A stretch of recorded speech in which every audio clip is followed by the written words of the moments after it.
Okay जी, numpy के बारे में डिस्कस करते हैं। It's numpy। numpy is not a built in package और मॉड्यूल। ये आपको खुद से इंस्टॉल करना पड़ता है, दो कि ये एनाकोंडा में खुद ही इंस्टॉल हो जाता है। जब आप एनाकोंडा इंस्टॉल करते हैं तो बहुत सारे मॉड्यूल्स और पैकेजेस डिफ़ॉल्ट साथ इंस्टॉल हो जाते हैं। लेकिन अगर आप विंडोज़ में जस्ट पाइथन इंस्टॉल करें तो आपको numpy इंस्टॉल करना पड़ेगा। उसके लिए सिंपल मेथड तो ये है कि अगर आप पाइथन को इंस्टॉल करते हुए उसके वेरिएबल्स का पाथ सेट कर दें तो सिंपली आप pip3 इंस्टॉल numpy से इंस्टॉल कर सकते हैं कमांड लाइन के ऊपर, गिवन दैट कि वो पाथ वेरिएबल सेट हुए हों।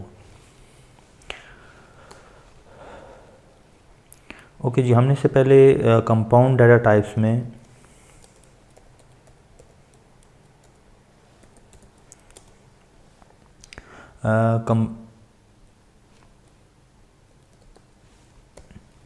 कंपाउंड डाटा में हमने लिस्ट पढ़ा है जो कि कलेक्शन ऑफ डाटा होती है, जिसमें इनफैक्ट आप एक ही लिस्ट के अंदर एक ही वेरिएबल में आप इंटीजर, फ्लोट और टेक्स्ट मिक्स करके पैक कर सकते हैं। जबकि numpy में ऐसा नहीं है। numpy जस्ट लाइक अ मैटलैब अरे और सी अरे, जिसमें आप कोई एक डाटा टाइप के वैल्यूज़ ही पैक कर सकते हैं। डायमेंशन कुछ भी हो सकती है, या सब इंटीजर होंगे या सब फ्लोट होंगे, दो के टेक्स्ट भी हो सकते हैं। लेकिन नॉर्मली numpy यूज़ जो होता है वो न्यूमेरिकल मेथड्स और कंप्यूटेशनल साइंस के लिए यूज़ होता है बहुत ज़्यादा। इमेज प्रोसेसिंग में, डीप लर्निंग में, एआई में numpy बहुत ज़्यादा यूज़ होता है। ओके जी, जस्ट स्टार्ट करते हैं। Number 1, you have to import the module.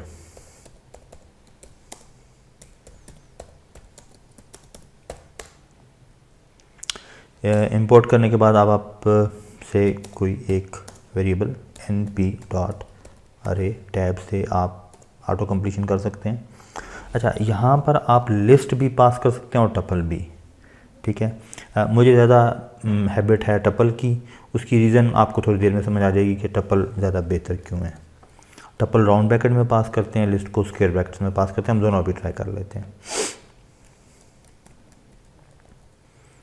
And press F5 and we get a list, numpy array, one dimensional numpy array। and similarly से मैं इसी चीज़ को a equal to np dot, और अगर हम इसको लिस्ट पास कर दें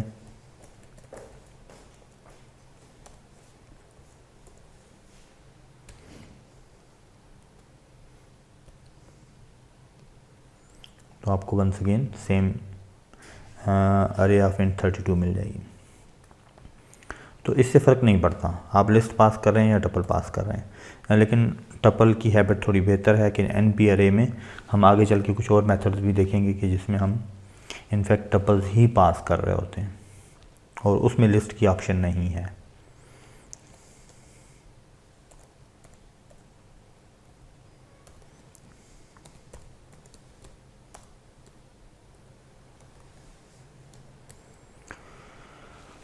टू डी अरे बनाने के लिए आपको डेफिनेटली यहाँ पर 4, 5, 6 एंड कामा अनदर टपल 9.0 इसमें आप करेंगे तो अब 9.0 में डाटा टाइप नॉट अंडरस्टूड, ठीक है। तो अगर आप, क्योंकि ये डिफ़ॉल्ट जो है वो int 32 है, और अगर आपको मतलब किसी और डाटा टाइप में बनाना है तो इसमें आप पैरामीटर पास कर दें d type equal to float.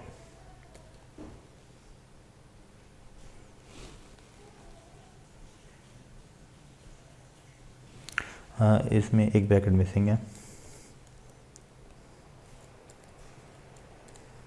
and then d type float।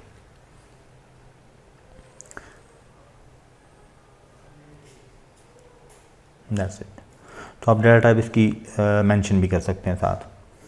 तो ये 2D अरे है, आप किसी भी डायमेंशन के अरे बना सकते हैं, 3D 4D and so on. अच्छा, कुछ बेसिक ऑपरेशन खैर हम बाद में करेंगे, लेकिन फ़िलहाल हम ये चेक कर लेते हैं कि हम इन अरेज़ को किसी फाइल में सेव कैसे कर सकते हैं और बाद में लोड कैसे करते हैं। इससे मैंने कोई बहुत सारी कैलकुलेशंस की हैं और एंड पे मेरे पास कोड के एंड पे जो एक बहुत बिगर साइज़ की अरे आई है, जो बहुत सारी कैलकुलेशन के बाद आई है, तो मैं उसको हार्ड डिस्क पे सेव करना चाहता हूँ, क्योंकि इस सिचुएशन में अगर मैं स्पाइडर को क्लोज़ कर दूँ तो ये डाटा डिलीट हो जाएगा। तो मैं ये डाटा स्टोर करना चाह रहा हूँ और हार्ड डिस्क पे, और मैं उसको बाद में लोड भी कर सकता हूँ। तो np dot save z and then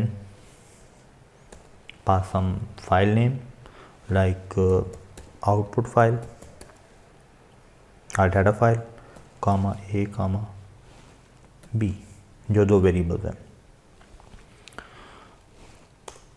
इसमें इम्पॉर्टेंट ये है कि यहाँ पर हमने कोई एक्सटेंशन जो है वो मेंशन नहीं की,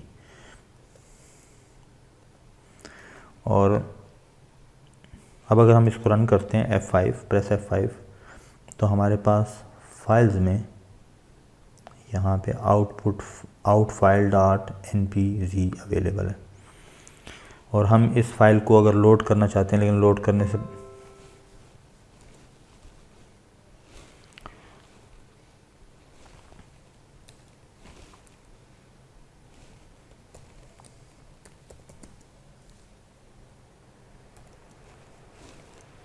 np डॉट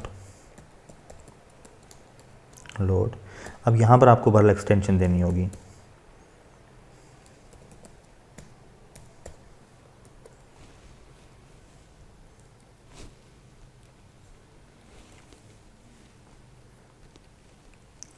तो अब आपने ये npz फाइल लोड कर ली।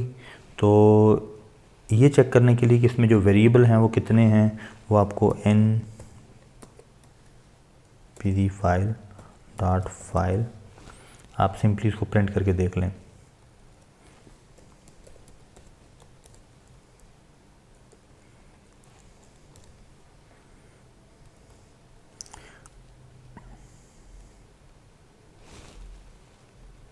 Sorry, files. तो इसमें दो वेरिएबल्स हैं, AR0 और AR1 के नाम से। उन वेरिएबल्स को आप एक्सेस कर सकते हैं। इसे हम न्यू ए कर लेते हैं, new a is equal to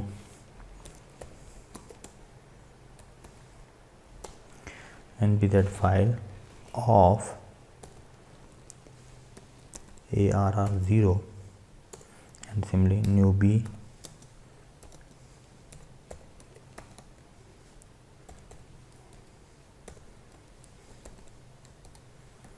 underscore 1, sorry,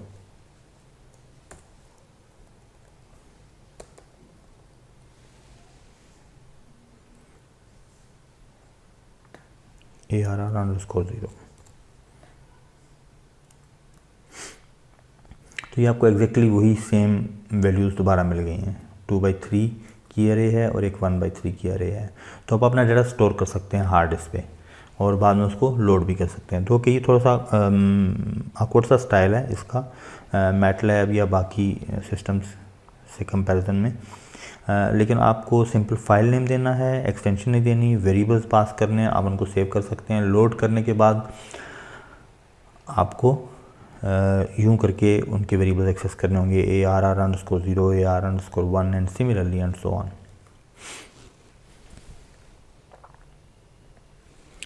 आगे चलते हैं जी। अब हम कुछ मेथड्स देख लेते हैं जो कि इनिशियल प्लेस होल्डर्स कहलाते हैं।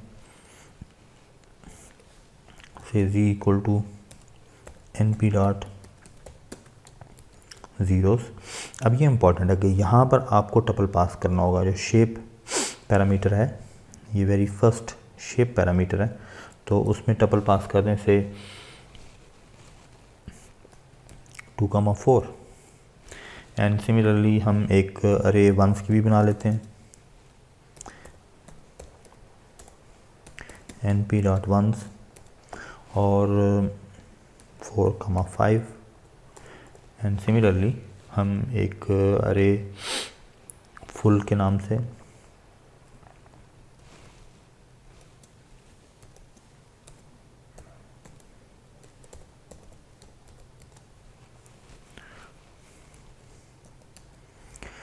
फुल का मीनिंग ये है कि आपको इसको यहाँ पर एक थर्ड पैरामीटर भी पास करना है, shape, look at this, like shape, ये जो ऑरेंज में हाईलाइट हुआ है शेप, तो शेप हम इसको 3,4 दे रहे हैं, कामा फिल वैल्यू, फिल वैल्यू मतलब कि मैं 3/4 का एक मैट्रिक्स बनाना चाह रहा हूँ और उस सारे को मैं 5 से फिल करना चाह रहा हूँ। तो आप किसी इनिशियल वैल्यू के साथ किसी भी साइज़ की एरे बना सकते हैं। And then is identity matrix, np dot eye, और डेफिनेटली क्योंकि आइडेंटिटी मैट्रिक्स जो है वो स्क्वायर मैट्रिक्स होता है तो हमें जस्ट एक n पास करना है, तो n हमसे 5 पास करते हैं, तो 5/5 का आइडेंटिटी मैट्रिक्स बन जाएगा। रैंडम मैट्रिक्स हम बना सकते हैं, np dot random dot random,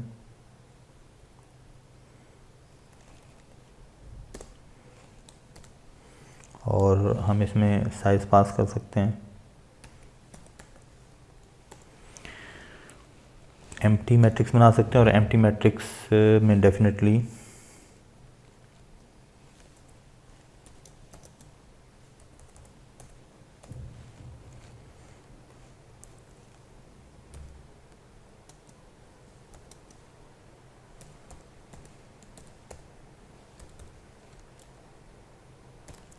number 1 is the shape.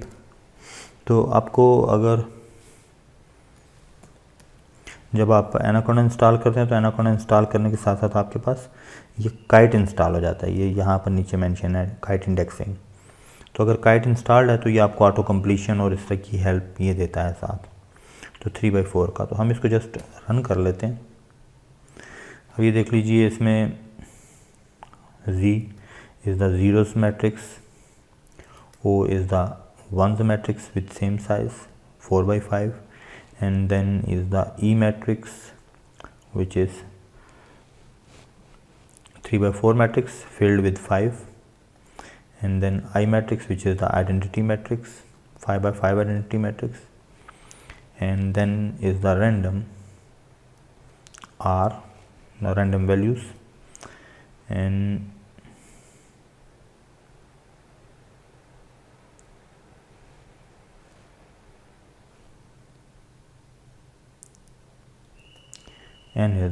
ये जस्ट रैंडम वैल्यूज हैं इसमें।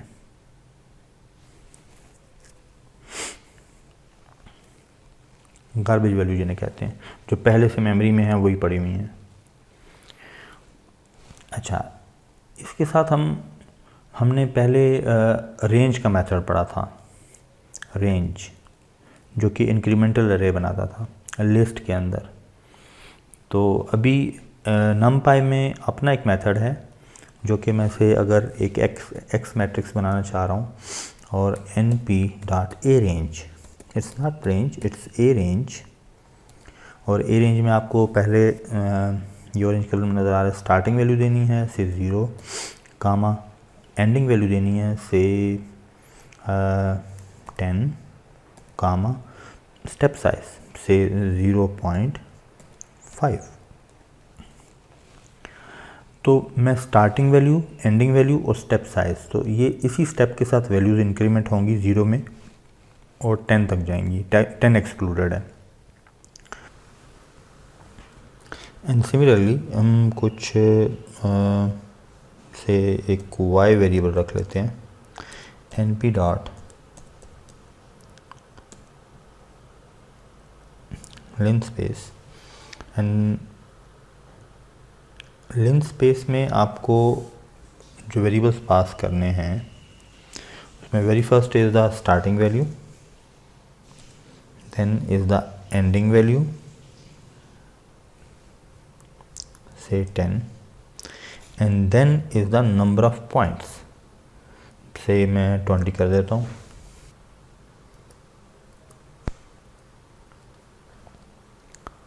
हम इसको रन कर लेते हैं।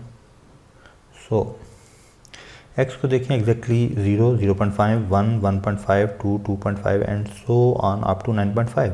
इसमें 10 नहीं इंक्लूडेड। जबकि वाई में अगर आप देखें तो वाई में 0 to 10 गया है, 0 to 10 विथ 20 पॉइंट्स। एग्जैक्टली इसकी जो साइज़ है वाई का वो 20 है। ठीक है, तो यहाँ पर आपको अगर स्टार्टिंग वैल्यू पता है, एंडिंग वैल्यू पता है और स्टेप साइज़ का आपको श्योर है कि आप जो अरे बनाना चाह रहे हैं उसमें इक्वली स्पेस्ड स्टेप्स हों और 0.5 के स्टेप्स हों या 0.1 के, तो np.arrange बेस्ट मेथड है। लेकिन अगर आपको कहीं पे डायमेंशंस मैच करनी हो, से आपको 0 से 10 के दरमियान 21 पॉइंट्स चाहिए,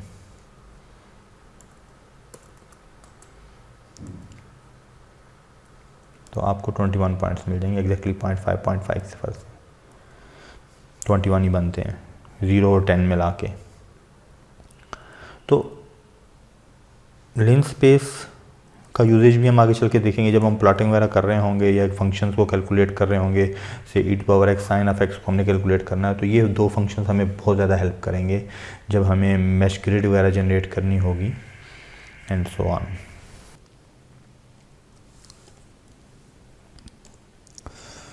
ओके जी, कुछ हम अपनी अरेज की इंस्पेक्शन कर सकते हैं, से shape, size, data type, length, बहुत सारी चीज़ें हम चेक कर सकते हैं। तो हमारे पास कुछ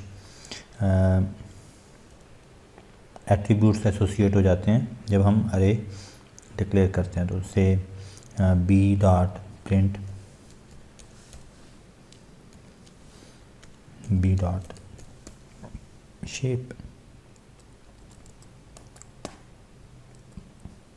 so it's 2/3,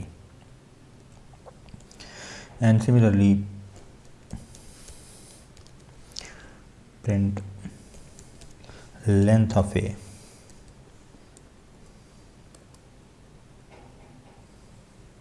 it's 3, and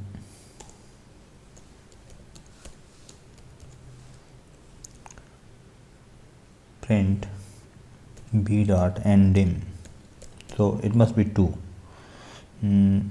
इसलिए कि इसकी 2 डायमेंशनल अरे है, जबकि ए जो है वो 1 डायमेंशनल अरे है। तो नंबर ऑफ़ डायमेंशंस मतलब अगर आपके पास 3 डायमेंशनल अरे है तो उसमें ये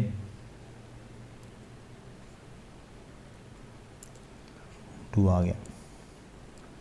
तो टोटल डायमेंशंस जो हैं अरे की वो इनफैक्ट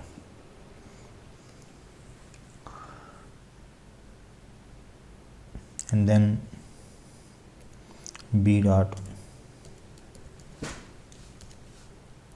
b.size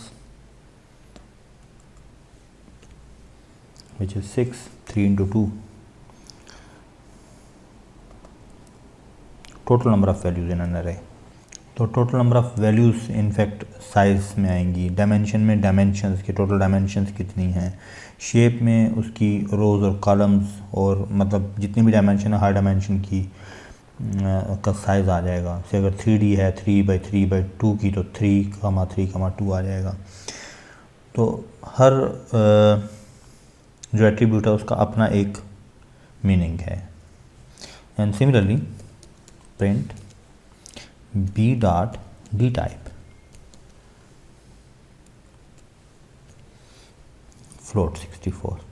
तो ये चीज़ आप नोट करनी होगी कि यहाँ पर अगर हमने अरे वैसे बनाई है इंटीजर्स के साथ तो वो int 32 की थी, हमने अगर फ्लोट मेंशन किया है तो उसने फ्लोट 32 बना दी।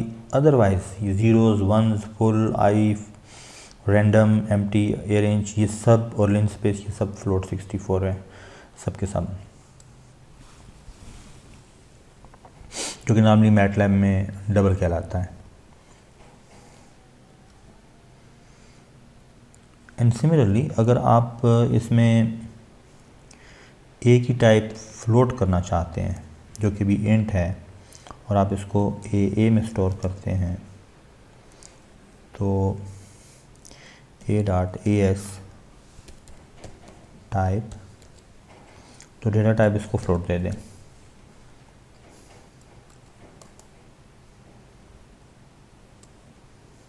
तो ये ए जो है वो एग्जैक्टली वही अरे है लेकिन फ्लोट 64 टाइप की है। तो आप किसी अरे का या किसी वेरिएबल का डाटा टाइप रन टाइम पे भी चेंज कर सकते हैं, इनिशियली वो कुछ भी हो।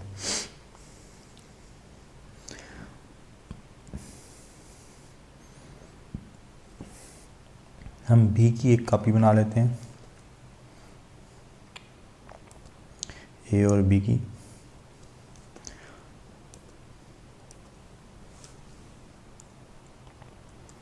वेरिएबल्स को क्लियर कर देते हैं थोड़ी देर के लिए और कंसोल को भी क्लियर कर देते हैं एंड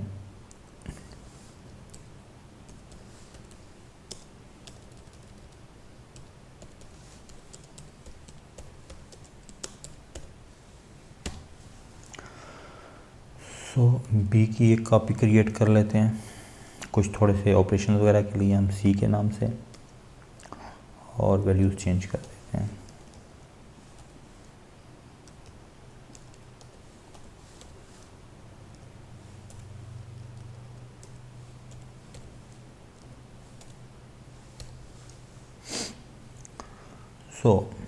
हम लोग simple arithmetical operations B minus C possible है,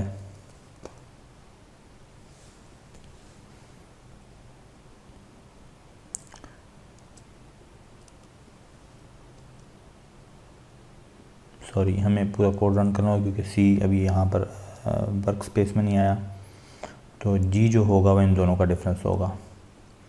तो अगर आप इसको ज़रा एक लोअर लेवल लैंग्वेज के कॉन्सेप्ट से देखें तो बी भी एक 2/3 की अरे है और ये भी 2/3 की अरे है। अगर आप सी लैंग्वेज में देखें तो सी लैंग्वेज में आपको एक नेस्टेड फॉर लूप लगाना पड़ेगा, लूप बाहर और लूप अंदर, और फिर उसके हर एलिमेंट को दूसरे एलिमेंट से माइनस करके एक नई अरे में स्टोर करें। तो जस्ट लाइक अ मैटलैब आप सिंपली वन लाइन में अगर इनकी डायमेंशन मैच करती है तो आप सब्ट्रैक्शन, एडिशन कर सकते हैं, मल्टीप्लिकेशन भी कर सकते हैं, value by value multiplication, and similarly value by value division जो कर सकते हैं। लेकिन जो सिंपल मैट्रिक्स मल्टीप्लिकेशन है उसकी हम फिलहाल बात नहीं कर रहे, कि जो मैट्रिक्स मल्टीप्लिकेशन स्टैंडर्ड होती है उसकी हम बात नहीं कर रहे। वैल्यू बाय वैल्यू मतलब जैसे एडिशन और सब्ट्रैक्शन है, इस तरह वैल्यू बाय वैल्यू मल्टीप्लिकेशन भी पॉसिबल है बाय द वे। हम उसकी थोड़ा सा आगे एप्लीकेशन भी देखेंगे। np.add का मेथड भी है,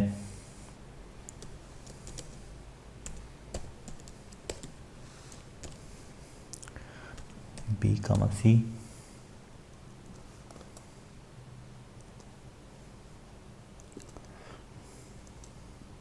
तो आप दो अरेज को ऐड भी कर सकते हैं सिंपल प्लस साइन से, और np.add का मेथड भी यूज़ करते हैं। सब्ट्रैक्ट का मेथड भी है, डिवाइड का भी है, मल्टीप्लाई के लिए स्टैटिक यूज़ कर लें या मल्टीप्लाई यूज़ कर लें। अच्छा, इसके अलावा एक और चीज़ किसे मेरे पास x हम उसी तरह दोबारा से डिफ़ाइन कर लेते हैं, x is equal to np.arange 0 to 5 comma say 0 to 10 कामा 0.1, ये ह्यूज अरे बनेगी। अब हम इस इंक्रीमेंटल अरे को जो कि इनफैक्ट 100 साइज़ की है, 0.1 के डिफरेंस से ये 10 तक वैल्यू जा रही हैं, 9.9 तक, 10 एक्सक्लूडेड है। हम इसको यूज़ करके हम कोई फंक्शन कैलकुलेट करना चाहते हैं, say y is equal to np.exp half minus x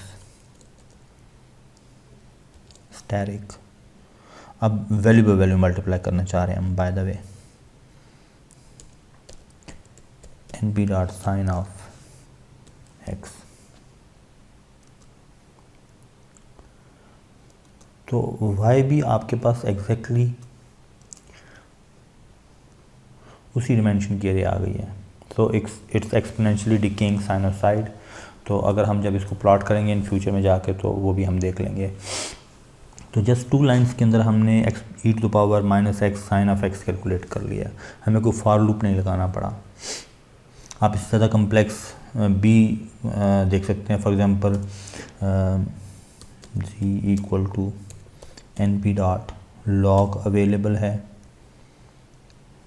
log available है, log 10 अवेलेबल है, log 2 अवेलेबल है, एंड सिमिलरली log के अलावा साइन अवेलेबल है, स्क्वायर रूट, बहुत सारे मेथड अवेलेबल हैं। आर्क साइन, आर्क 10,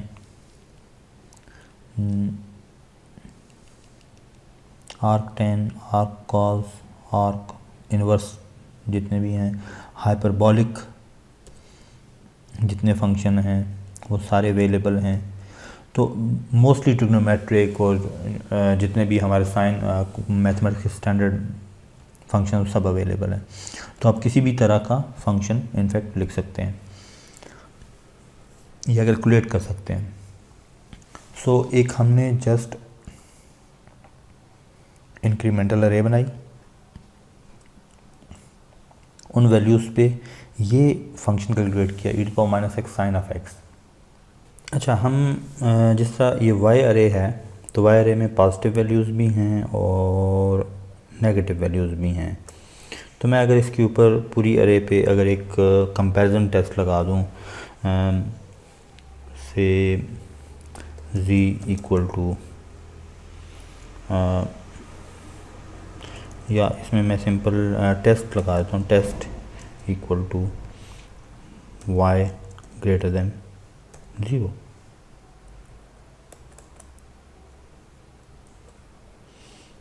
तो इस टेस्ट में मेरे पास सिंपल बाइनरी डाटा आ जाएगा, ट्रू और फॉल्स। जहाँ जहाँ वैल्यूज़ इस कंडीशन को फुलफ़िल कर रही हैं वहाँ पे ट्रू हो जाएगा, एल्स फॉल्स हो जाएगा। और अब अगर मैं इन वैल्यूज़ को पिक करना चाह रहा हूँ जो ट्रू हैं, सिर्फ वही वैल्यूज़ लेना चाह रहा हूँ, तो y ऑफ